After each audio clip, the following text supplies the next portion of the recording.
सभी श्रोताओं का हार्दिक अभिनंदन। लीजिए सुनिए असगर वजाहत द्वारा रचित कहानी मैं हिंदू हूँ।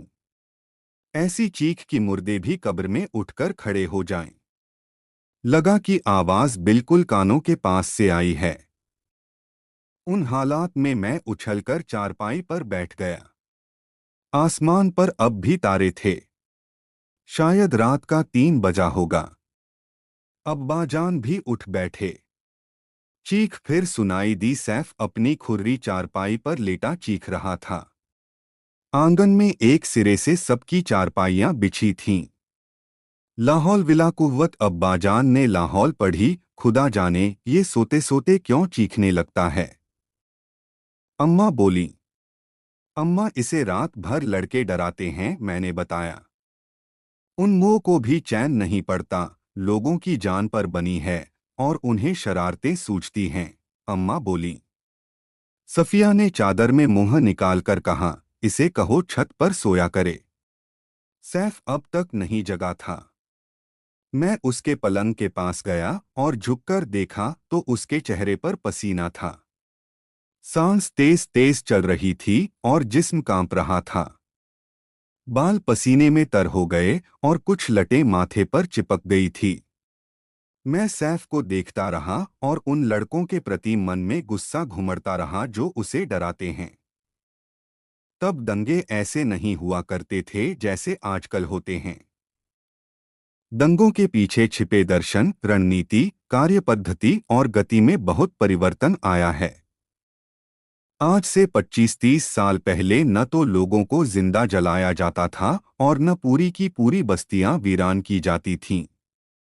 उस जमाने में प्रधानमंत्रियों, गृहमंत्रियों और मुख्यमंत्रियों का आशीर्वाद भी दंगाइयों को नहीं मिलता था। यह काम छोटे मोटे स्थानीय नेता अपन स्थानीय और क्षुद्र किस्म का स्वार्थ पूरा करने के लिए करते थे। व्यापारिक प्रतिद्वंद्विता, जमीन पर कब्जा करना, चुंगी के चुनाव में हिंदू या मुस्लिम वोट समेत लेना वगैरह उद्देश्य हुआ करते थे। अब तो दिल्ली दरबार का कब्जा जमाने का साधन बन गए हैं। सांप्रदायिक दंगे। संसार के विशालतम लोकतंत्र की नाक में वही नकेल डाल सकता है जो सांप्रदायिक हिंसा और घृणा पर खून की नदियां बहा सकता हो। सैफ को जगाया गया। वह बकरी के मासूम बच्चे की तरह चारों तरफ इस तरह देख रहा था जैसे मां को तलाश कर रहा हो।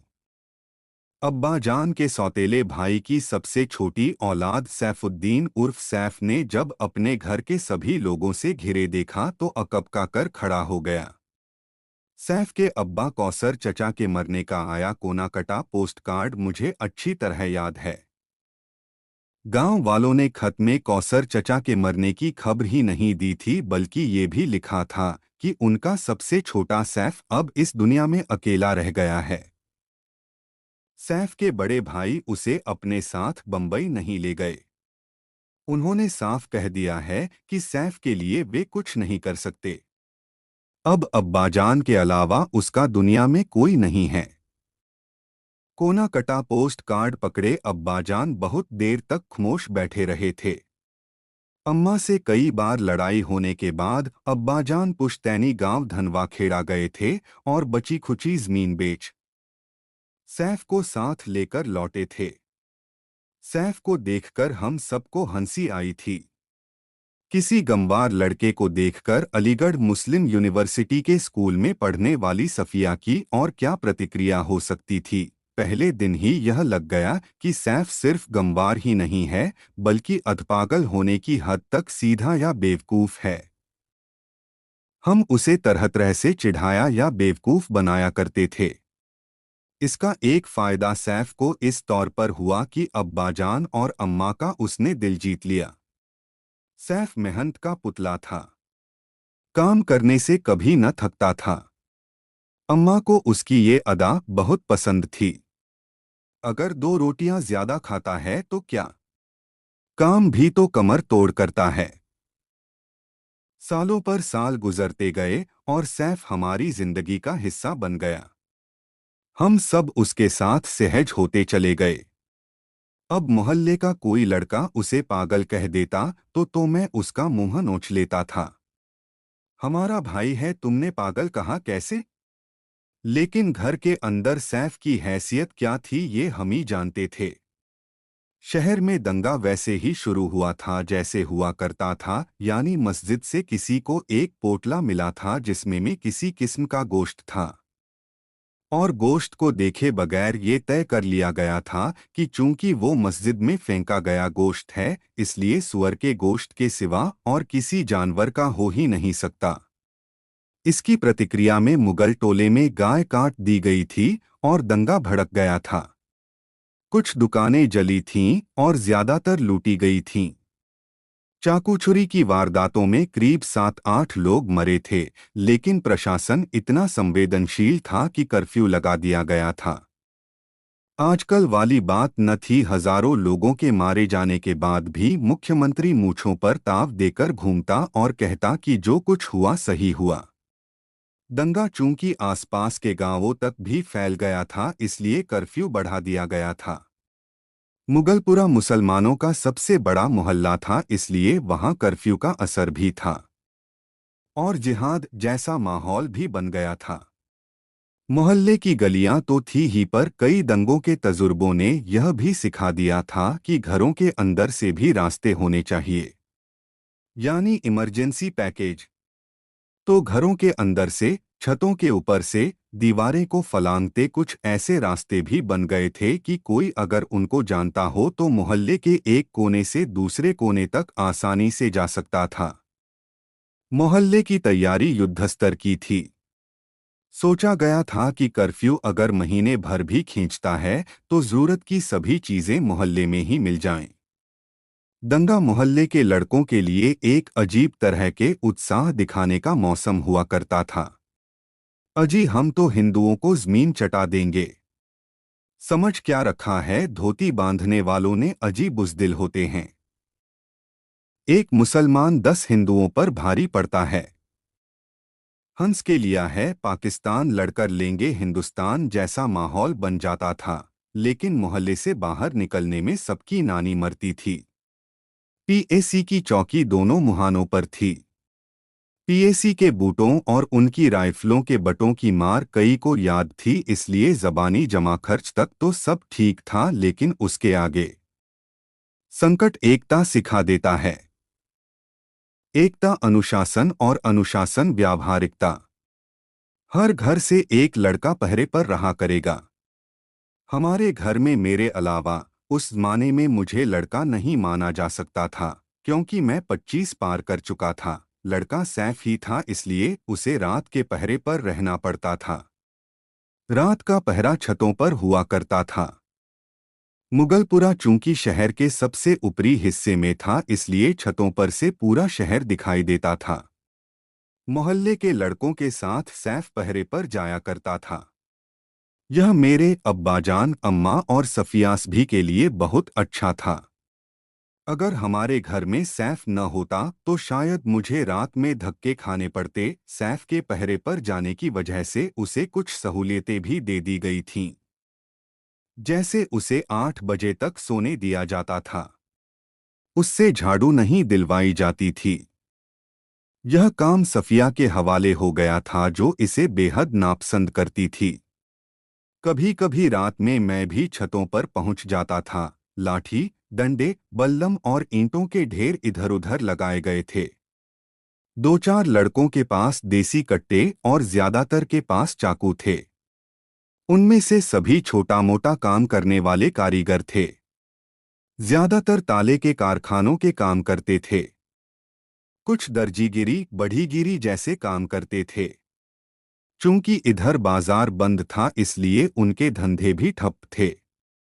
उनमें से ज्यादातर के घरों में कर्ज से चूल्हा जल रहा था, लेकिन वो खुश थे।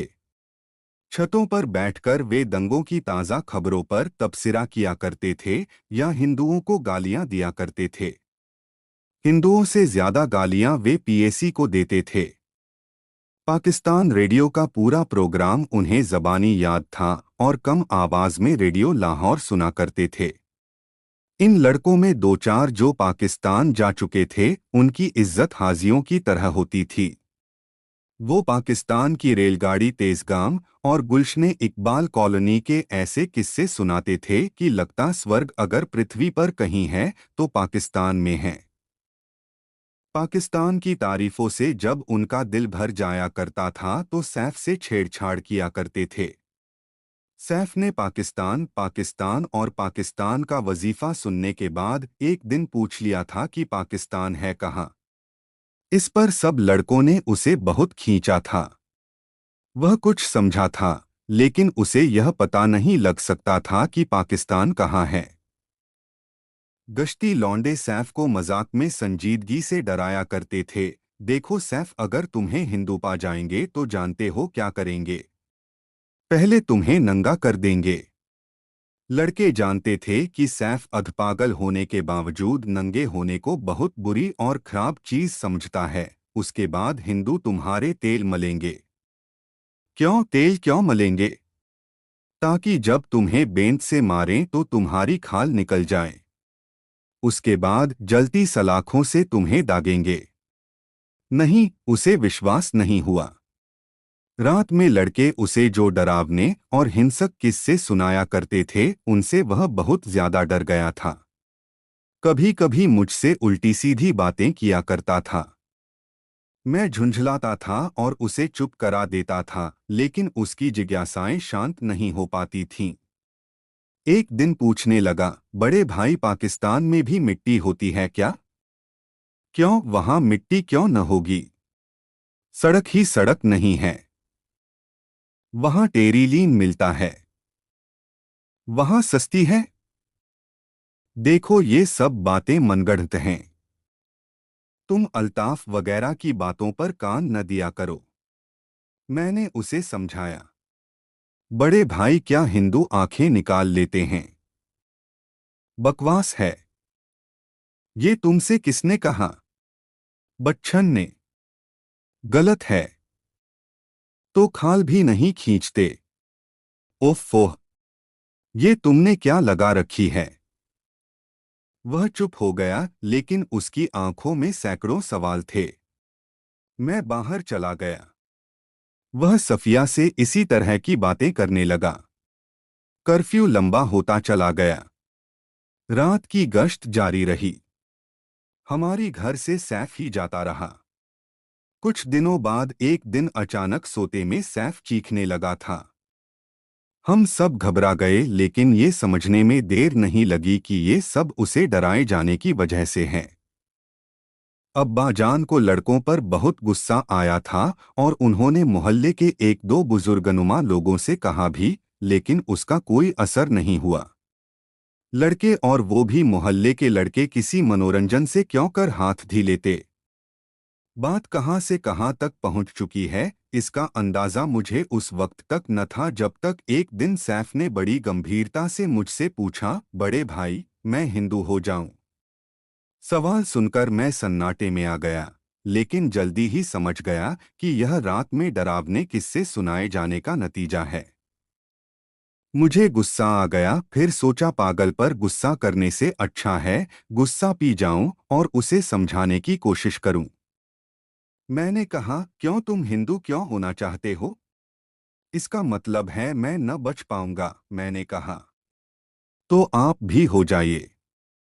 वह बोला, और तुम्हारे ताया अब्बार? मैंने अपने वालिद और उसके चचा की बात की नहीं उन्हें। वह कुछ सोचने लगा।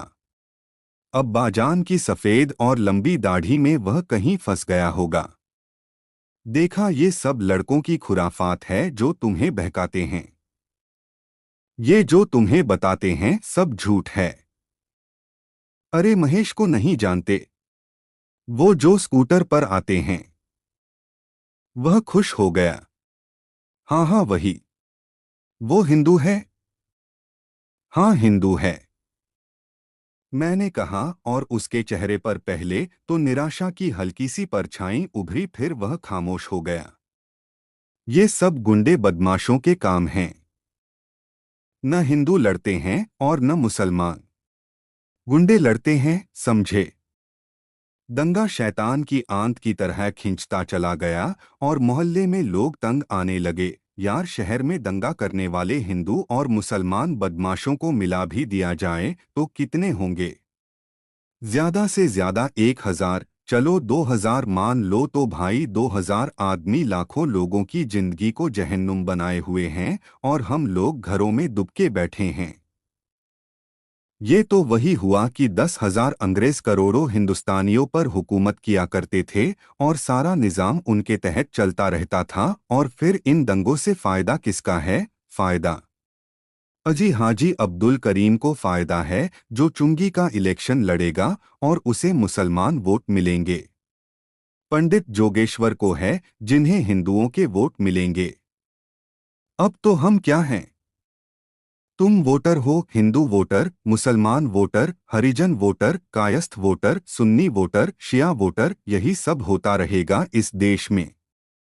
हाँ क्यों नहीं? जहाँ लोग जाहिल हैं, जहाँ किराए के हत्यारे मिल जाते हैं, जहाँ पॉलिटिशियन अपनी गद्दियों के लिए दंगे कराते हैं, वहाँ और क्या हो सकता है? यार क्या हम लोगों को पढ़ा नहीं सकते? समझा नहीं सकते? हाँ हाँ हाँ हाँ, तुम कौन होते हो पढ़ाने वाले? सरकार पढ़ाएगी अगर चाहेगी तो, सरकार न चाहे तो इस देश में कुछ नहीं हो सकता। हाँ, अंग्रेजों ने हमें यही सिखाया है। हम इसके आदी हैं।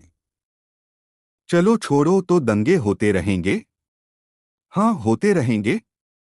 मान लो इस देश के सारे मुसलमान हिंदू हो जाएं। लाहौल विला कुव्वत, ये क्या कह रहे हो? अच्छा मान लो इस देश के सारे हिंदू मुसलमान हो जाएं। सुभान अल्लाह। वाह वाह, क्या बात कही है। तो क्या दंगे रुक जाएंगे? ये तो सोचने की बात है। पाकिस्तान में शिया सुन्नी एक दूसरे की जान के दुश्मन हैं। बिहारी में ब्राह्मण हरिजन की छाया से बचते हैं। तो क्या यार, आदमी या कहो इंसान साला है ही ऐसा कि जो लड़ते ही रहना चाहता है। वैसे देखो तो जुम्मन और मैकू में बड़ी दोस्ती है। तो यार क्यों न हम मैकू और जुम्मन बन जाएं? वाह क्या बात कह दी। मतलब मैं सुबह सुबह रेडियो के कान उमेठ रहा था, सफिया झाड़ू दे रही थी कि राजा का छोटा भाई अकरम भागता हुआ आया और फलती हुई सांस को रोकने की नाकाम कोशिश करता हुआ बोला, सैफ को पीएसी वाले मार रहे हैं। क्या? क्या कह रहे हो? सैफ को पीएसी वाले मार रहे हैं, वह ठहरकर बोला। क्यों मार रहे हैं? क्या बात है? पता नहीं। नुक्कड़ पर, वहीं जहां पीएसी की चौकी है। हाँ वहीं। लेकिन क्यों? मुझे मालूम था कि 8 बजे से 10 बजे तक कर्फ्यू खुलने लगा है और सैफ को 8 बजे के करीब अम्मा ने दूध लेने भेजा था।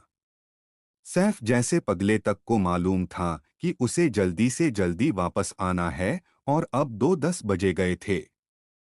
चलो मैं चलता हूँ, रेडियो से आती बेढंगी आवाज की फिक्र किए बगैर मैं तेजी से बाहर निकला। पागल को क्यों मार रहे हैं पीएसी वाले? उसने कौन सा ऐसा जुर्म किया है? वह कर ही क्या सकता है? खुद ही इतना खौफजदा रहता है, उसे मारने की क्या जरूरत है? फिर क्या वजह हो सकती है? पैसा? अरे उसे तो अम्मा ने 2 रुपए दिए थे। 2 रुपए के लिए पीएसी वाले उसे क्यों मारेंगे? नुक्कड़ पर मुख्य सड़क के बराबर कोठों पर मोहल्ले के कुछ लोग जमा था। सामने सैफ पीएसी वालों के सामने खड़ा था। उसके सामने पीएसी के जवान थे। सैफ जोर जोर से चीख रहा था, मुझे तुम लोगों ने क्यों मारा? मैं हिंदू हूँ। हिंदू हूँ। मैं आगे बढ़ा। मुझे देखने के बाद भी सैफ रुका नहीं, वह कहता रहा, हाँ हाँ मैं हिंदू हूँ। वह डगमगा रहा था। उसके होठों के कोने से खून की एक बूंद निकलकर ठोड़ी पर ठहर गई थी। तुमने मुझे मारा कैसे? मैं हिंदू। सैफ, ये क्या हो रहा है? घर चलो। मैं हिंदू हूँ।